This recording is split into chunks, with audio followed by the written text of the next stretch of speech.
All right. Hello, everybody. Thank you so much for joining me today. I am Karen Carr. I am a realtor in Savannah, Georgia, and I am so excited to be one of the presenters at NAR NXT coming up.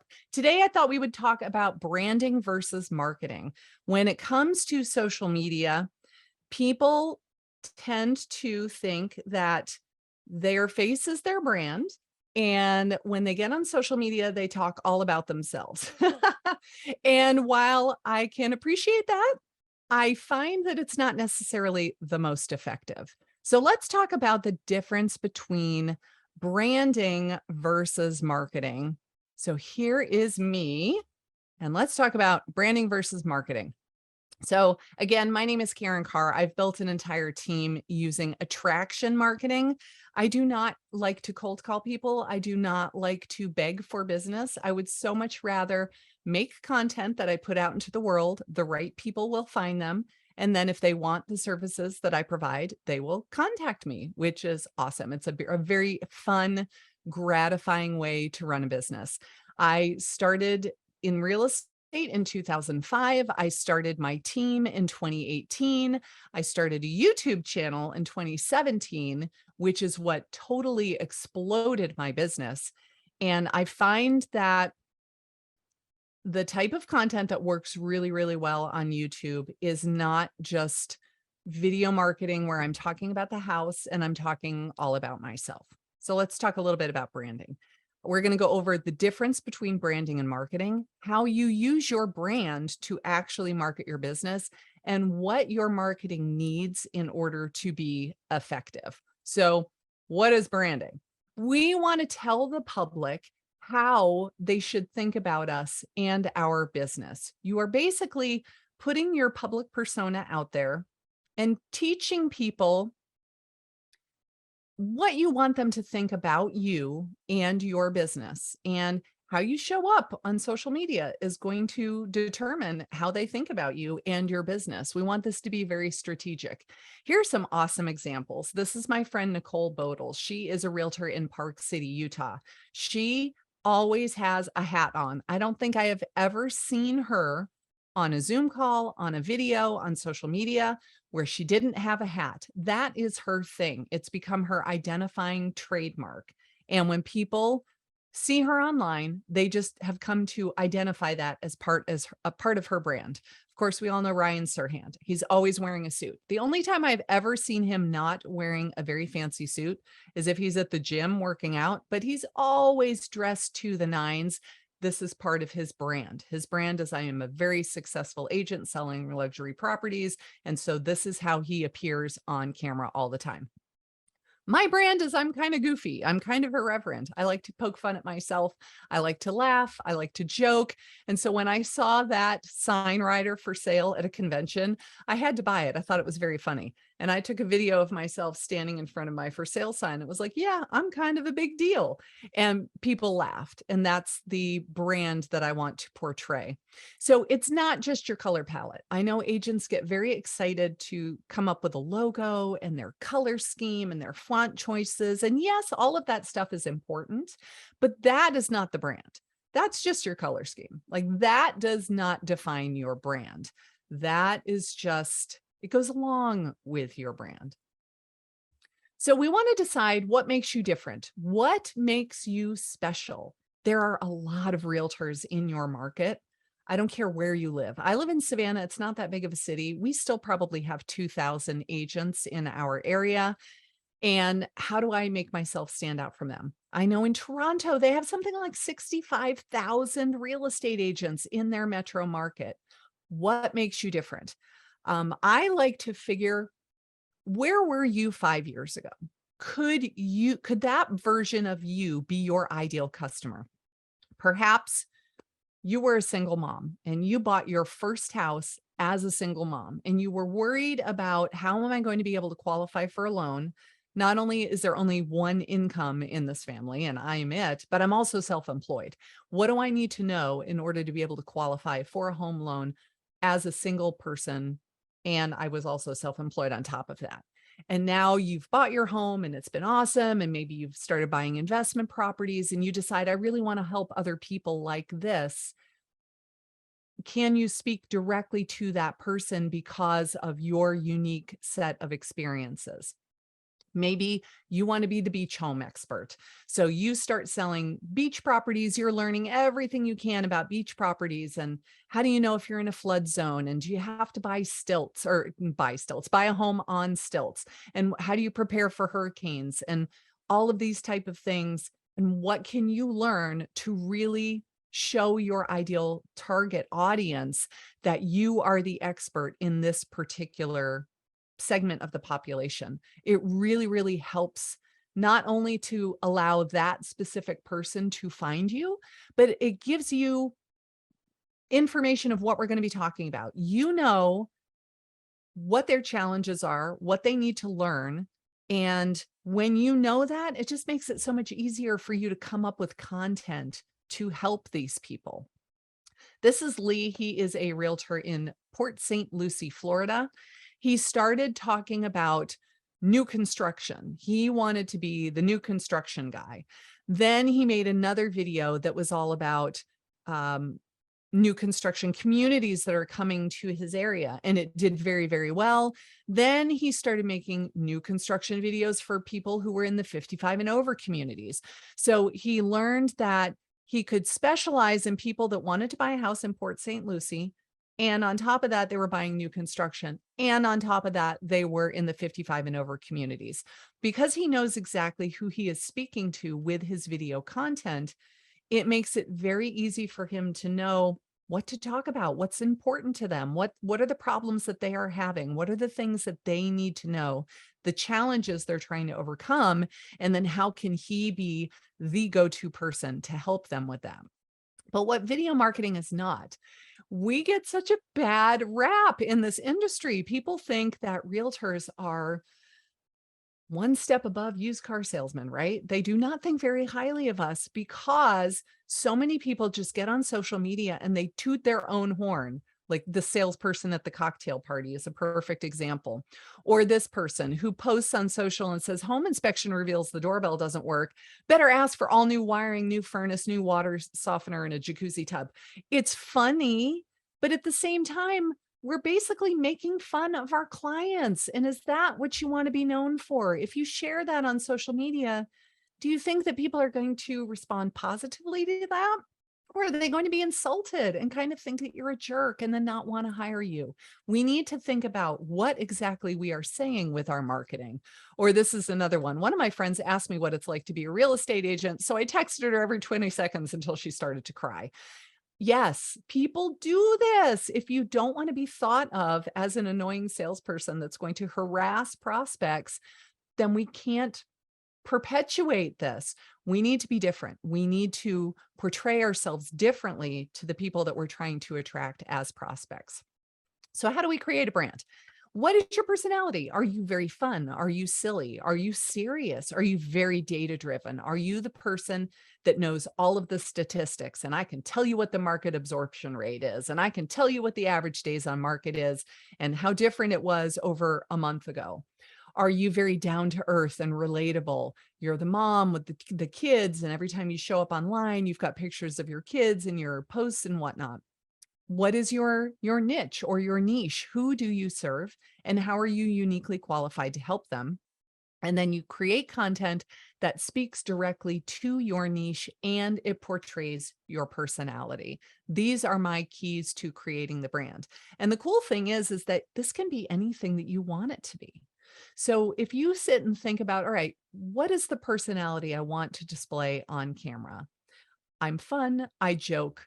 I laugh a lot. I try to be very down to earth and relatable. I want people to watch my content and enjoy it and think that I look like somebody they could talk to. My niche is people that are relocating to my area. I make a ton of content all about, hey, are you thinking about moving to Savannah? It's pretty awesome here. And I'm going to tell you why it's great. And then I make content displaying my personality, trying to reach that specific segment of the population. And it works very, very well.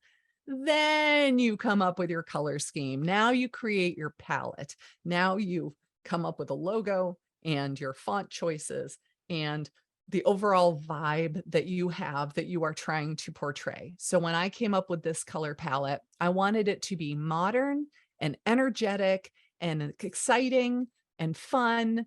And I think that that color palette really works for the personality traits that I'm trying to portray with my branding. Also, think about what your brokerage colors are, because back in the day, I was with a brokerage whose colors were red, white, and black, and my logo was hot pink and teal.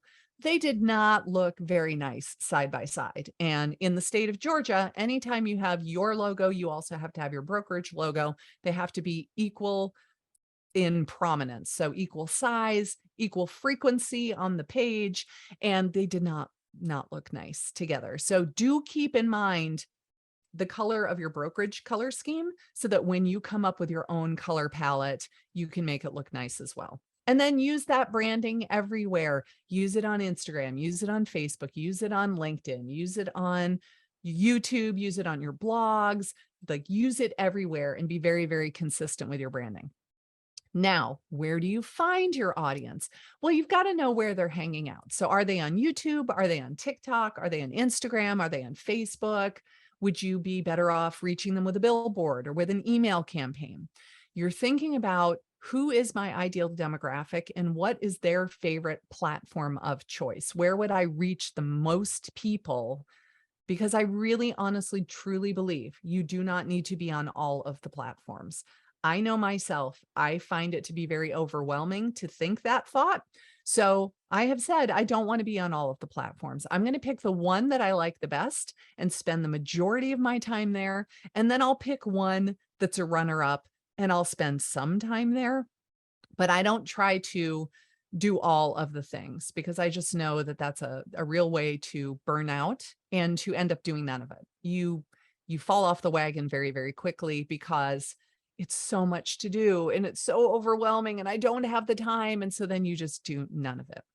So once you know where your audience is spending the majority of their time, then we talk about, okay, how can I reach them? What is the medium? It could be video, it could be an article, it could be posts on social media, but always be thinking about, excuse me, what is in it for them?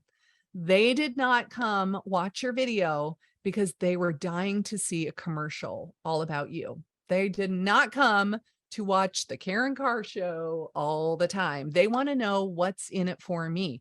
If I click on this video and I give you my very precious time, what is in it for me that's going to make it valuable for me? So just like Gary Vee says, jab, jab, jab, right hook, you've got to give before you ask. You want to offer something of value to them and then ask for something in return. I love to make videos on YouTube where I say, here's an example, Savannah is an awesome place. I love it. Here are all the reasons why. I do a 10 or 15-minute long video all about Savannah. And then at the end, after I've delivered all of this amazing value, I say, are you thinking about relocating here? I have a free relocation guide. Click this link and get my free relo guide. When they click it, I ask for their name, their email, their phone number, and how soon are you looking to move? Once they fill out that form, they go directly into my CRM, and now I can follow up with them. Now they are a bona fide lead. They are not just a follower. They are not somebody who's just subscribed to my channel. They are actually interacting with me. And now we can have two-way conversations instead of only a one-way conversation. And this works extremely well because when you give all of this value, they're getting something in return. But here's a bad example.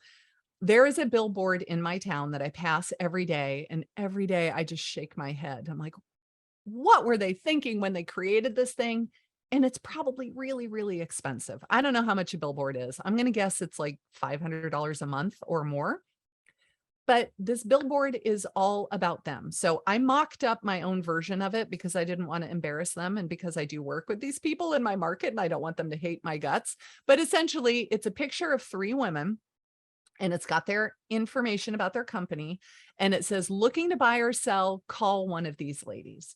And then the font that has their names is very scrolly and scripty, and it's this big.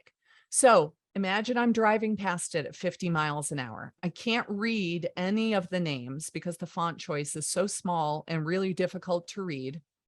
And it's got 3 different people on it. So am I supposed to call all 3 of them? And am I supposed to only call one of them? Do they work as a team? Are they 3 individual agents? How do I choose which person I'm supposed to call? Like, do I pick the one who had the best hair day? Do I pick the one who's the youngest? Do I pick the one who's the oldest, who has the most experience? Do I pick the one that just looks like she has the nicest smile? And then their website is this big and their phone number is this big. So every time I see this billboard, I'm thinking there is nothing in it for me. Why should I call you? There is nothing in there that delivers any value to make the person whizzing past it at 50 miles an hour want to pick up the phone and call me. I just think it's such a waste of marketing money. But what if they did something like this instead? What if there's this cute picture of a puppy dog, right? And it says, we'll donate $1,000 in your name. Every time we sell a house, we donate $1,000 to the animal shelter in your name. And then there's the website, michellegivesback.com. This is a fictitious website. Don't go there. There's probably nothing there. I made it up. But between those 2 billboards, which one would grab your attention and which one would make you say, oh, this is somebody that I would actually want to work with? I know if I am an animal lover and I saw that billboard, that is an agent that I would prefer to call over the 3 women that are just standing there in their blazer with their arms crossed saying, call me. I just think that that is a much more effective use of your marketing dollars. Now, for me personally, I'm all about video. I get more than 80% of my team's business. And I say my team because it's not just me. I'm out of production now. I have a team. We get almost all of our leads from our YouTube channel and from our blog, our website. So we make videos trying to attract the people that want to move to Savannah or buy a second house in Savannah. We make all of these videos when they do a search on YouTube or they do a search on Google. Sorry, my dog fell asleep behind me and she's totally snoring. It's not my husband, just in case you can hear the snoring in the background.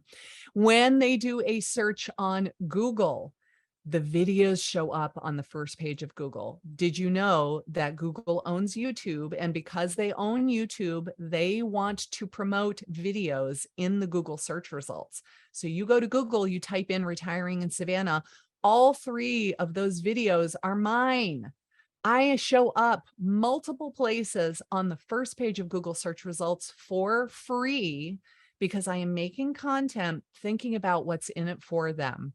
How could I answer their questions and what would be in it for them? So I've put together this little document that you're welcome to download. It's called the Video Agent Blueprint. It's kind of my 7 steps to making YouTube videos that lead with value, but will get people to contact you when they need your assistance. And if this would be helpful to you, please feel free to download it, videoagentblueprint.com.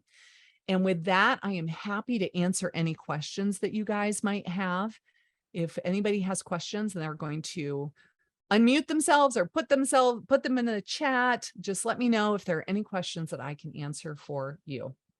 But in the meantime, while we're waiting for that, I will just continue to tell you that video marketing has been the #1 best thing I ever did for my business. I've been a realtor since 2005, so 17 years now.